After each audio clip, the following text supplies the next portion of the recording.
सुप्रभात बच्चों, कैसे हैं आप?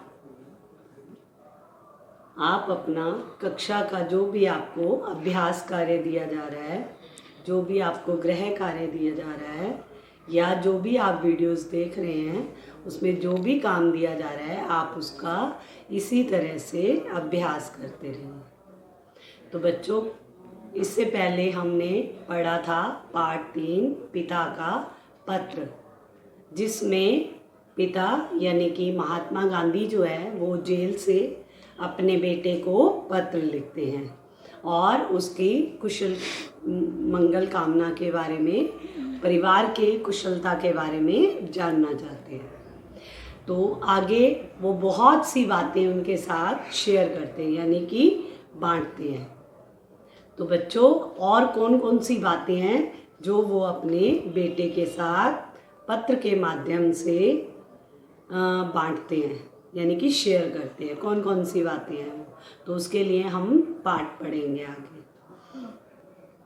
यदि यह दृष्टिकोण सही है, मतलब इससे पहले गांधी जी बात कर रहे थे कि शिक्षा जो होती है वो सिर्फ अक्षर ज्ञान नहीं है कि आपने पुस्तक पढ़ ली, पुस्तकें पढ़ ली, आपने पेपर दे दिए, आपका रिजल्ट आ गया, आप पास हो गए, अगली कक्षा में चले गए।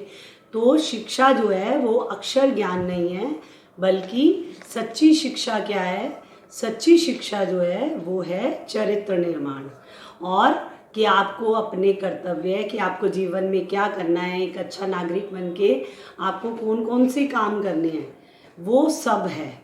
तो उसी को लेकर वो आगे बात कर रहे हैं कि यदि यह दृष्टिकोण सही है और मेरे विचार से यह बिल्कुल ठीक है, मतलब वो कह रहे हैं कि जो ये चीज़ है ये बिल्कुल सही है। दृष्टिकोण होता है नज़रिया, कि आप अपने पॉइंट ऑफ व्यू से, नज़रिया मतलब पॉइंट ऑफ व्यू आपका, ठीक है, आपका दृष्टिकोण, आप उस चीज़ के बारे में क्या सोचते हैं, वो आपका नज़रिया या दृष्टिकोण होता है उस विषय के प्रति, ठीक है। तो तुम सच्ची शिक्षा प्राप्त कर रहे हो, इसका मतलब कि तुम्हें निराश होने की ज़रूरत नहीं है, कि जो भी शिक्षा तुम ले रहे हो, जीवन में जो सीखने को तुम्हें मिल रहा है वही सच्ची शिक्षा है। आजकल तुम्हें अपनी बीमार माँ की सेवा का अवसर मिला है। रामदास और देवदास को भी तुम संभाल रहे हो। तो रामदास और देवदास जो हैं वो उनके दोनों बेटे हैं। उनके बारे में वो कह रहे हैं कि तुम अपनी माँ की देखभाल भी कर रहे हो, अपने भाइयों की देखभाल भी कर रहे हो।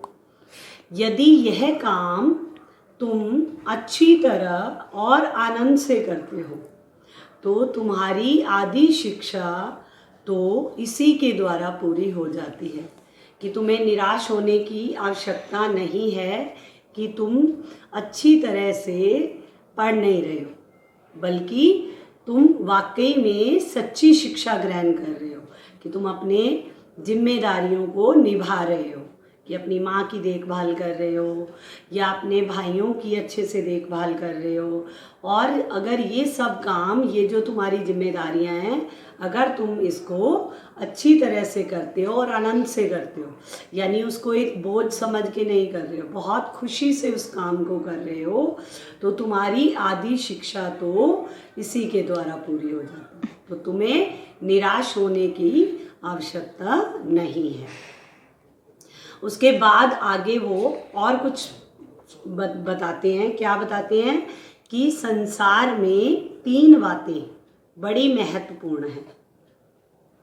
इनको प्राप्त कर तुम संसार के किसी भी कोने में जाओगे तो अपना निर्वाह कर सकोगे। निर्वाह करना होता है गुजारा करना, ठीक है। अब वो 3 बातें बता रहे हैं, कोई 3 महत्वपूर्ण बातें हैं जिनसे जो उसके लिए लाभकारी है।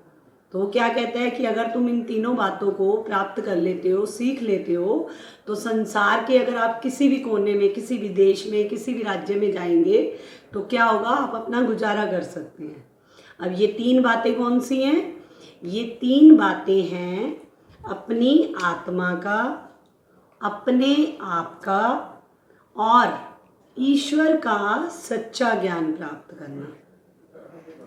तो गांधी जी अपने बेटे को क्या कहते हैं कि ये 3 बातें हैं, और 3 बातें कौन सी हैं? अपनी आत्मा का, अपने आप का और ईश्वर का।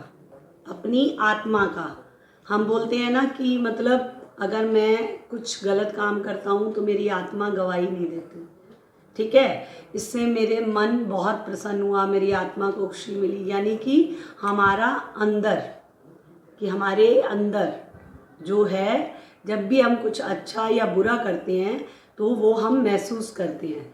अगर हम कुछ बुरा करते हैं तो हमें पछतावा होता है और अंदर से कुछ बड़ा बुरी सी अनुभव होता रहता है, ठीक है। और अगर हम अच्छा करते हैं तो हमें खुशी मिलती है। अपने आप का, ठीक है, कि आप क्या हैं, मतलब कि आपके अंदर कौन से गुण हैं, या आप किन विषयों में या किन क्षेत्रों में अच्छा कर सकते हैं। अगर आप अपने बारे में जानते हैं तो आप बहुत आगे तक जा सकते हैं।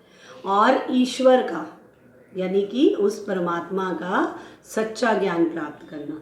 ये नहीं है कि मैंने सामने मूर्ति रखी, मैंने दिया जलाया और मैंने पूजा पाठ की, मैंने अपना एक वो किया कि मैं बस पूजा पाठ करता हूँ। नहीं, वो ईश्वर जो है वास्तव में आपसे क्या चाहते हैं, परमात्मा जो है उनकी शिक्षा क्या है, उसका ज्ञान प्राप्त करना। इसका मतलब यह नहीं है कि तुम्हें अक्षर ज्ञान नहीं मिलेगा, वो तो मिलेगा ही, लेकिन तुम उसी की चिंता करो, ये मैं नहीं चाहता। मतलब हर वक्त तुम्हें ये लगे कि मैं पढ़ाई में अच्छा नहीं हूँ, मैं अच्छे से पढ़ नहीं पा रहा, मेरे अच्छे अंक नहीं आ रहे, तो ये सब सही नहीं है। इसके लिए तुम्हारे पास अभी बहुत समय है, यानी पढ़ने के लिए अभी पढ़ने की बहुत उम्र होती है, ठीक है, तो आप पढ़ सकते हैं। अक्षर ज्ञान तो इसलिए होता है कि जो कुछ तुम्हें मिला है उसे तुम दूसरों को दे सको। यानी अगर आप ज्ञान प्राप्त करते हैं, शिक्षा प्राप्त करते हैं, तो आप आगे भी दूसरों को शिक्षित कर सकते हैं, अपना ज्ञान बांट सकते हैं। इतना और याद रखना कि अब हमें गरीबी में रहना है। जितना अधिक मैं विचार करता हूँ उतना ही अधिक मुझे लगता है कि तुम योग्य किसान बनो। सभी औजारों को साफ और सुव्यवस्थित रखना, ठीक है। हाँ जी, अब ये वाला पैरा हम एक बार फिर से पढ़ेंगे कि गांधी जी क्या कहते हैं कि गरीबी में रहना है। मतलब क्योंकि गांधी जी जो है वो उस परिवार के मुखिया हैं और बाकी तो बच्चे हैं और बा है, यानी कि कस्तूरबा गांधी जी हैं। अब गांधी जी देश की आज़ादी की लड़ाई में उनका योगदान है और वो उसके लिए बार बार जेल जाते रहते हैं, तो कमाने वाला कोई और नहीं है, तो इसलिए वो क्या कहते हैं कि हमें गरीबी में रहना है। और जितना अधिक मैं विचार करता हूँ उतना अधिक मुझे लगता है कि गरीबी में ही सुख है, कि गरीबी जो है उसी में सुख है। अमीरी की तुलना में गरीबी अधिक सुखद है, यानी जो हमारे पास है हम उसी में संतुष्ट हैं। खेत में फिर वो उसको आगे निर्देश दे रहे हैं, इंस्ट्रक्शंस, निर्देश दे रहे हैं, कुछ बातें बता रहे हैं कि तुम्हें इन बातों पे ध्यान देना है, कि खेत में और गड्ढे खोदने में पूरा समय देना है। अपना जीवन निर्वाह हमें इसी से करना है, मतलब गुजारा, क्योंकि और कोई तो हमारी आजीविका का, जीवन निर्वाह का कोई स्रोत नहीं है और कोई साधन नहीं है, तो इसी से हम गुजारा करेंगे और तुम एक अच्छे किसान बनो। और इसलिए तुम्हें जो भी कृषि के औजार हैं उनको अच्छे से रखना चाहिए। इसके अलावा अक्षर ज्ञान में गणित और संस्कृत का पूरा ध्यान देना, ठीक है। गणित और संस्कृत ऐसे विषय होते हैं जो थोड़ा मुश्किल लगते हैं बच्चों को। भविष्य में संस्कृत तुम्हारे लिए बहुत उपयोगी सिद्ध होगी, और ये दोनों विषय जो होते हैं वो बड़ी उम्र में सीखना कठिन होता है। यानी अभी आप छोटे हो तो आप इन विषयों पे अपना ध्यान दे सकते हो, लेकिन जैसे ही उम्र बढ़ती है तो गणित और संस्कृत सीखना मुश्किल हो जाता है। संगीत में भी अपनी रुचि रखना, यानी संगीत जो है उसमें भी अपनी रुचि, संगीत भी सीखते रहना। रुचि मतलब चाव, शौक। हिंदी, गुजराती और अंग्रेजी के चुने हुए भजनों और कविताओं का एक संग्रह तैयार करना चाहिए। क्या तैयार करना चाहिए कि हिंदी के, अंग्रेजी के, गुजराती के भजन और कविताएं इकट्ठी करें। संग्रह मतलब इकट्ठा करना। वर्ष के अंत में तुम्हें अपना यह संग्रह बहुत मूल्यवान प्रतीत होगा, और जब साल का आखिर आएगा तो यही संग्रह जो तुमने भजन इकट्ठे किए हैं ये तुम्हें बहुत मूल्यवान लगेंगे, ये बहुत कीमती लगेंगे। काम की अधिकता से मनुष्य को घबराना नहीं चाहिए। अब क्योंकि गांधी जी तो जेल में है और उनका बेटा अकेला घर पे है, तो उसको किसी तरह की बर्डन यानी कि बोझ महसूस ना हो, इसलिए वो क्या कहते हैं कि काम का बोझ ज़्यादा होने से मनुष्य को घबराना नहीं चाहिए और ना ही ये सोचना चाहिए कि वो कैसे होगा और पहले क्या करूं। ठीक है। शांत चित्त से विचार पूर्वक तुमने यदि सद्गुणों को प्राप्त करने की चेष्टा की, शांत चित्त से यानी कि शांत मन से, विचार पूर्वक यानी कि सोचकर, तुमने यदि, अपने बेटे को कह रहे हैं वो, सद्गुण यानी कि अच्छे गुण, उनको प्राप्त करने की चेष्टा मतलब कोशिश, प्रयास किया, तो वो तुम्हारे लिए बहुत उपयोगी और मूल्यवान प्रमाणित होंगे। प्रमाणित होता है सिद्ध होना, साबित होना, कि आप अगर शांत मन से अच्छे विचारों को, अच्छे गुणों को ग्रहण करेंगे, सीखेंगे, तो क्या होगा, वो आपके लिए बहुत उपयोगी और मूल्यवान होंगे। ठीक है। तुमसे मुझे यही आशा है कि घर के लिए जो भी तुम खर्च करते हो, ठीक है, जो भी वो खर्च कर रहे हैं उसके लिए वो आगे कुछ बता रहे हैं उनको कि घर का खर्चा तुम जैसे भी चलाते हो उसका पैसे पैसे का हिसाब रखते होगे, कि मतलब जो भी आप खर्च कर रहे हैं आपको पता होना चाहिए कि आपने कहाँ पर कितने पैसे, कितने रुपए किस चीज़ पर खर्च किए। उसके बाद आगे गांधी जी फिर क्या कहते हैं, वो कहते हैं कि मुझे यह भी आशा है कि तुम रोज शाम को नियम पूर्वक प्रार्थना करते होगे। अब अंत में वो किसके बारे में बात कर रहे हैं, प्रार्थना के बारे में, कि मुझे ये विश्वास है कि तुम नियम से सुबह शाम जो है प्रार्थना करते होगे, रोज शाम को, कि शाम को रोज प्रार्थना करते होगे। सूर्योदय से पहले उठकर प्रार्थना करना बहुत ही अच्छा होता है, लेकिन प्रार्थना करने का जो सही समय होता है वो क्या होता है, सूर्योदय, यानी कि जब सूरज उदय होता है तो उससे पहले उठकर प्रार्थना करना बहुत ही अच्छा होता है। प्रयत्न पूर्वक एवं निश्चित समय पर ही प्रार्थना करनी चाहिए। तो अगर हम सही समय पे, एक समय निश्चित है उस समय पे अगर अपने प्रार्थना का समय निश्चित करते हैं, प्रार्थना करते हैं, तो वो बहुत अच्छा है।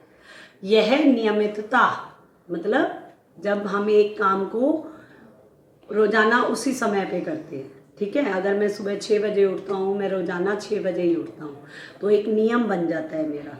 तो वो नियम जो है वो जीवन में आगे चलकर बहुत सहायक सिद्ध होते हैं, आपके बहुत काम आते हैं, आपकी एक रूटीन बनती है, आप जीवन में नियमित हो जाते हैं, रेगुलर होते हैं आप। ठीक है। नहीं तो क्या होता है, कभी 6 बजे उठ रहे हैं, कभी 9 बजे उठ रहे हैं, कभी 11 बजे उठ रहे हैं, तो ऐसा नहीं होना चाहिए। अब अंत में अपने पत्र को समाप्त करने से पहले गांधी जी कहते हैं कि इस पत्र को पढ़कर अच्छी तरह समझ लेने के बाद मुझे जवाब देना। यानी मैंने आपको एक पत्र लिखा है, उस पत्र में जो जो बातें मैंने आपको, क्योंकि एक पिता जो है अपने पुत्र को बहुत कुछ समझाता है कि जीवन में उसे क्या क्या करना चाहिए, लेकिन क्योंकि गांधी जी जो हैं वो अक्सर जेल चले जाते हैं तो वो उतना समय अपने बच्चों को नहीं दे पाते, इसलिए गांधी जी पत्र के माध्यम से अपने बेटे के साथ वो सब बातें कर रहे हैं। तो क्या कहते हैं कि इस पत्र को तुम पढ़ के अच्छे से समझना और फिर मुझे जवाब देना। जवाब जितना लंबा चाहे उतना लिख सकते हो, मतलब अगर तुम्हें कोई प्रश्न भी पूछने हैं उसमें तो पूछ सकते हो। ठीक है। अंत में मैं अपने प्रेम सहित यह पत्र समाप्त करता हूँ। तुम्हारा पिता मोहनदास। ठीक है। महात्मा गांधी जी जो है उनका पूरा नाम मोहनदास करमचंद गांधी था। तो वो अपने पत्र को इस संबोधन इसके साथ समाप्त करते हैं कि मैं तुम्हारा पिता मोहनदास। तो वो अपने बच्चे को जो समय उन्हें देना चाहिए वो समय नहीं दे पा रहे थे, लेकिन उन्होंने जेल में ही एक पत्र लिखा और उस पत्र के माध्यम से अपने बच्चे को वो सब बातें समझाई। तो बच्चों, ये था हमारा पाठ पिता का पत्र। तो आप इसको ध्यान से फिर से सुनेंगे और जो बातें आपको बताई हैं उन्हें समझने की कोशिश करेंगे। सुप्रभात।